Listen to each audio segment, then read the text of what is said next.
Buenos dias. That means good morning. Would you join me for a word of prayer? Loving God, may the words of my mouth and the meditations of all of our hearts be acceptable in your sight. You are our rock and our Redeemer. Open our hearts, open our minds, that we can learn, that we can grow, that we can be challenged. Amen. Late last night, 22 of us returned back from spending a week in Guatemala, based in the town of San Lucas Taliman. We are glad to be back after 7 nights of trying to fall asleep to the noises of donkeys hee-hawing and roosters crowing and chickens barking and dogs barking and pigs snorting. But it was a powerful week, and Woodmont has now been doing some great ministry in that country for over 6 years. The youth led the way in this effort. They've been down there 3 times, and this was the first group of adults to make the journey down to Guatemala. And we're hoping to do another trip this time next year. So let us know if you have an interest in that. What we're doing down there in that country as a church is amazing. We now have almost 90 children and elderly folks that have been sponsored by Woodmont members. We have built 2 houses, which we were able to visit on Friday, and we are about to build 5 more houses, thanks to the fundraising of our youth group.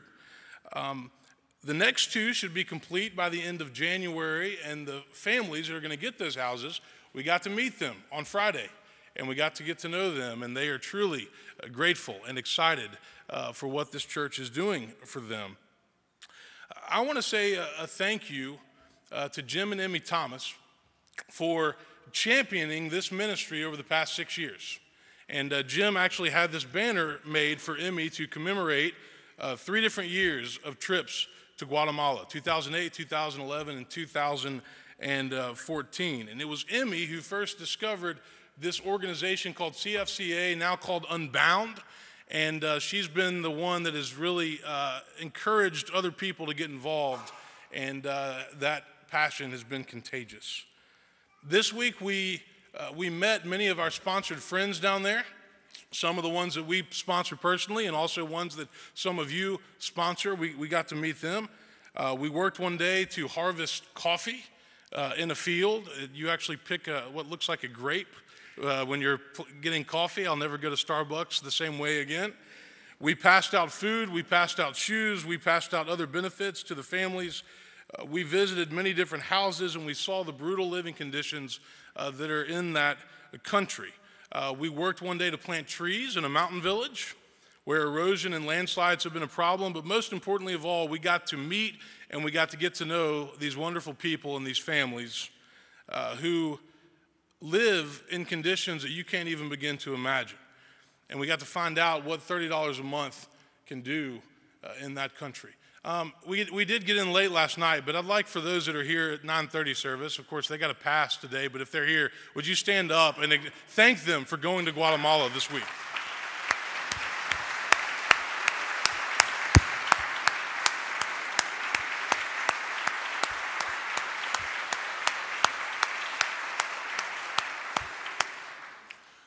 When the youth came back in 2011, Megan and I made a decision to sponsor a 3-year-old boy by the name of Rodolfo. And we thought it was the right thing to do, and we've swapped letters with Rodolfo. We've exchanged pictures with his family.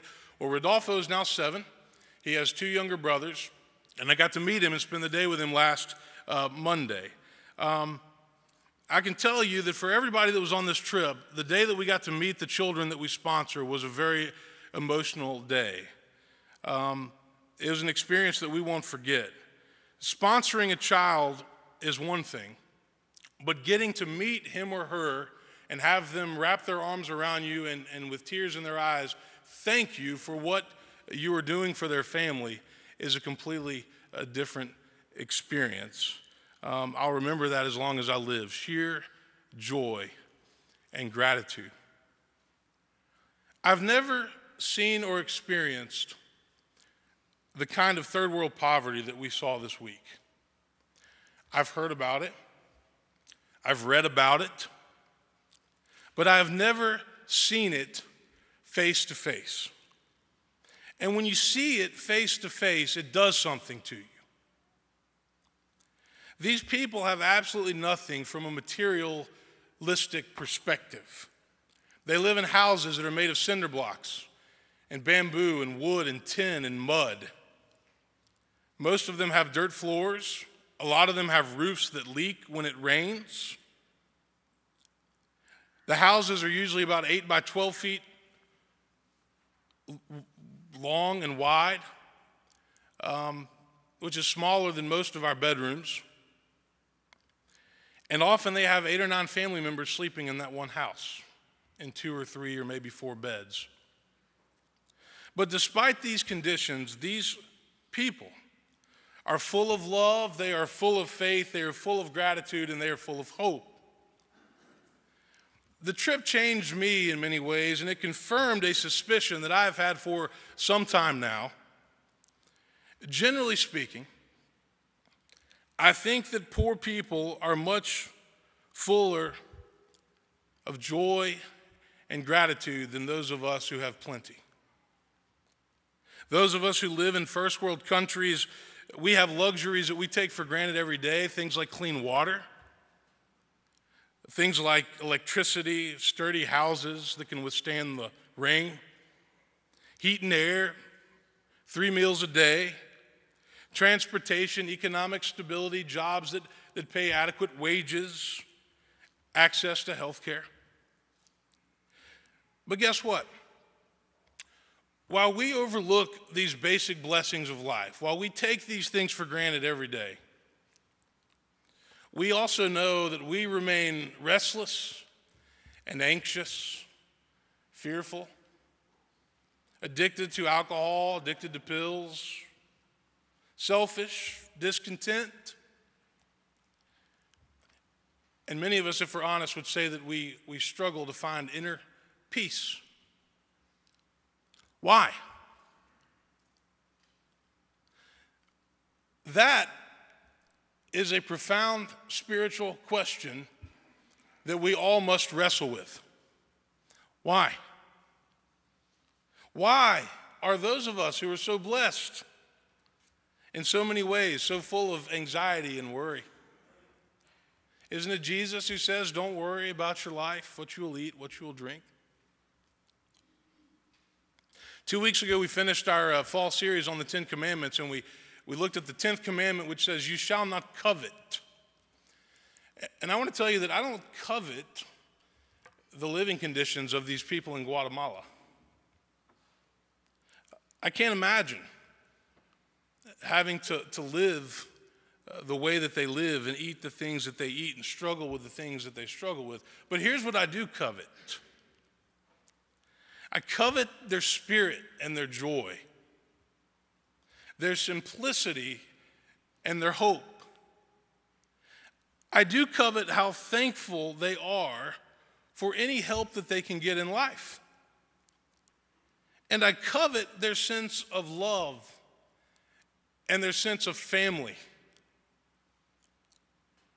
In addition to meeting Rodolfo, we met a little boy named Jose Manuel. Jose is 9, lives with his mom, his sister, and his brother in an 8 by 10 house made of cinder blocks. His father committed suicide when he was 2, so we immediately had a connection. We visited with the family, and we got to know them and find out about their life and what they do. And I was wearing a McCabe's Pub hat that day. And you know, one of my favorite hats, and I let Jose wear it while we were in his house. And then when it came time to leave, I said, you keep it. You can have the hat. And you would think that I just gave that kid $1,000. He was so happy to have the hat. A sweaty McCabe's Pub hat that I won't miss. And he walked me to the bus holding my hand, and he gave me a hug and a kiss. And he ran back home filled with joy, thankful for our visit, thankful for his hat. We met another lady named Maria. She lives in a small house with her 7 children. Her husband had left her once. He came back. He got her pregnant again. He left again. And so she's now raising 7 children by herself in Guatemala. It's clear that fathers disappearing is a problem in third world countries like Guatemala and others. In fact, it's a problem in first world countries. But she was strong and grateful for what the people of this church are doing. And she showed us their humble house. Again, 4 beds stacked in one room, attached to a little shop with mosquito nets over the beds.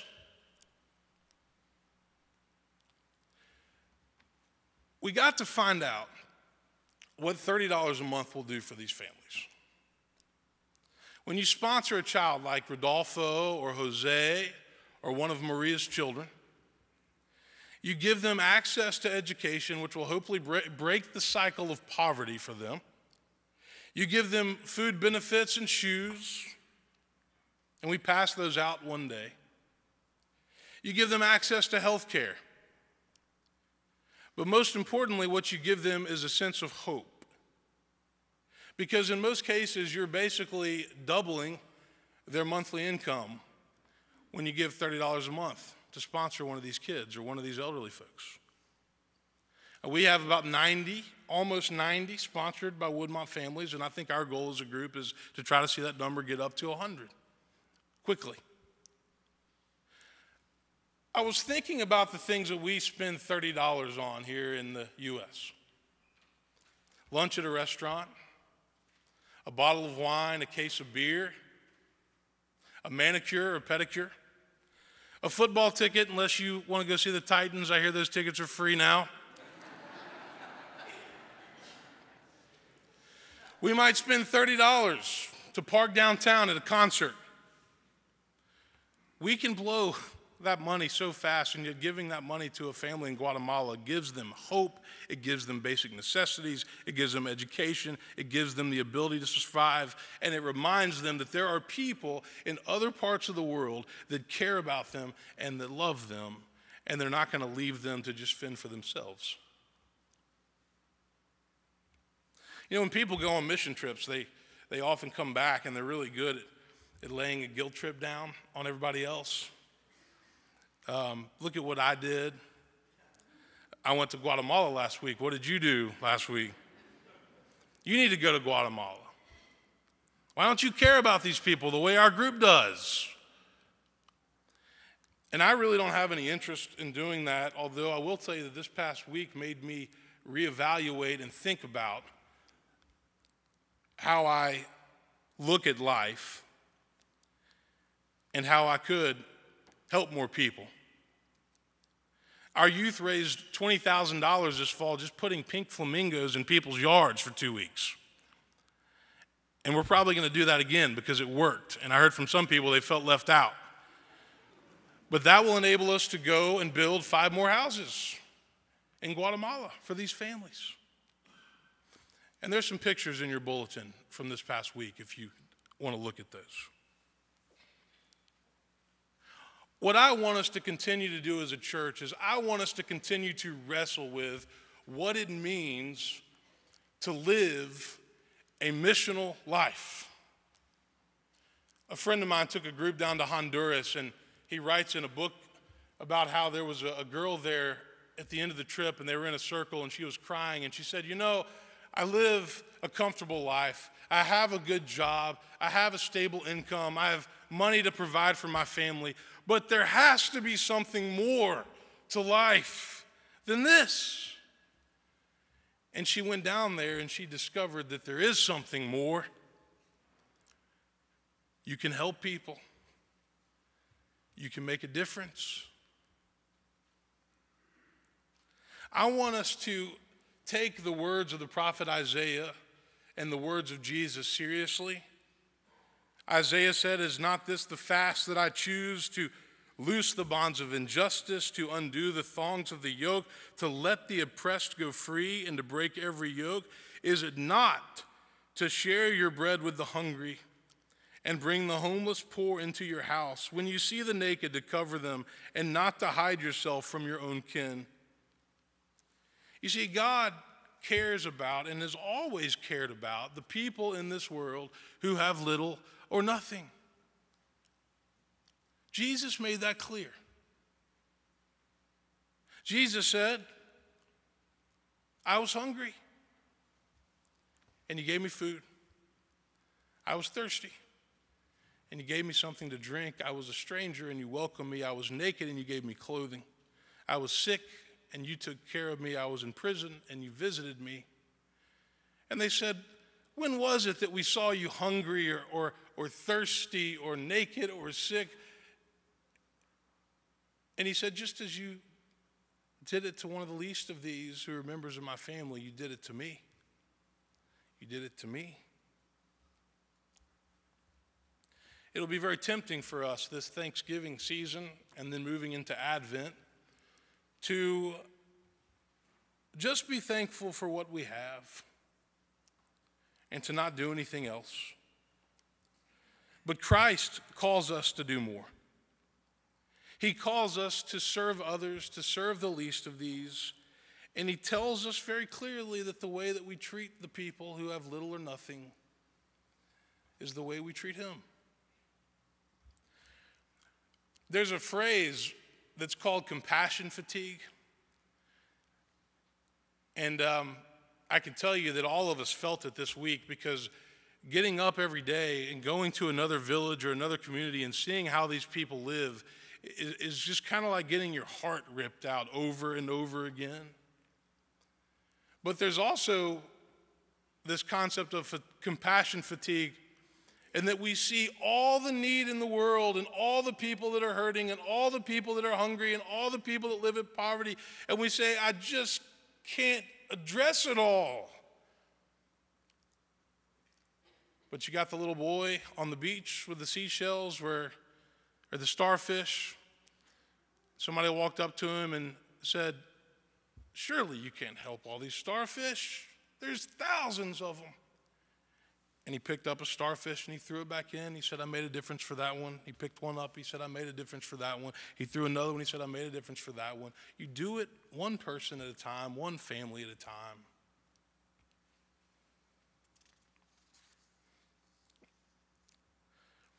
I've talked a lot this fall about this concept of being missional. And I want us as a church and as individuals to be missional. I want us to realize that the church is not just a place or a building that we come to on Sunday morning, but we are called to be the church. We are called to go out into the world and out into the community and make a difference in the lives of other people. That's what it means to be the church. It's not just a place where we come and consume things. It's where we come to be changed. Guter talks about the difference between personal salvation, where we're just concerned about going to heaven one day, and ushering God's kingdom in to earth, like we pray in the Lord's Prayer. Thy kingdom come on earth as it is in heaven. And somewhere along the line in American Christianity, we just got concerned about being saved. Just going to heaven one day when we die, checking that off the list. But Jesus tells us to bring God's kingdom to earth as it is in heaven. Going to a country like Guatemala makes you realize that we're blessed, even when we forget that, even when we feel sorry for ourselves. You know, we wrestle with which restaurant to go to, and they just want food. We wrestle with how big of a house to have and when to add on and when to move, and they just want a place to protect them from the weather. We wrestle with which school to send our children to. They just long for some type of education to break the cycle of poverty. We wrestle with getting new outfits for every season. They just want socks and a coat. Two different worlds that are not that far apart, with totally different concerns and totally different realities. I wanted to go to Guatemala this week for two basic reasons. I wanted to go and see what Woodmont is doing in that country in terms of sponsoring these children and building these houses. But I also wanted to go to get out of the Green Hills bubble and remind myself that the world is a big place. And there are people in the world who live in absolute poverty and they have nothing, and yet their spirit is amazing. Their faith is amazing. It's so easy for us to get wrapped up in our busy lives with our schedules and our problems, and before you know it, we've come up with every excuse in the world as to why we can't serve and give back and make a difference. I did this before we left. 2 small children, can't leave them for a week. Got a thesis to finish and turn in January. I can't go on this trip. I have a church to run. There's always something to do around here. I can't leave. But I made myself go. God says, get out of your comfort zone. Get out of Green Hills from time to time. Quit thinking about yourself and your needs all the time. Do what Jesus commanded you to do. And in the process, you might find out what it means to be saved. I don't mean if you go to Guatemala that you'll definitely go to heaven one day when you die. But if you stop thinking about yourself all the time and what you need and what you want, if you go and serve the least of these in our world and in our community, the poor who are in desperate need, and if you meet them face to face, you might just discover a joy that you've never felt before. And you might be saved from your own misery. Those who save their life will lose it. And those who lose their life for my sake will save it.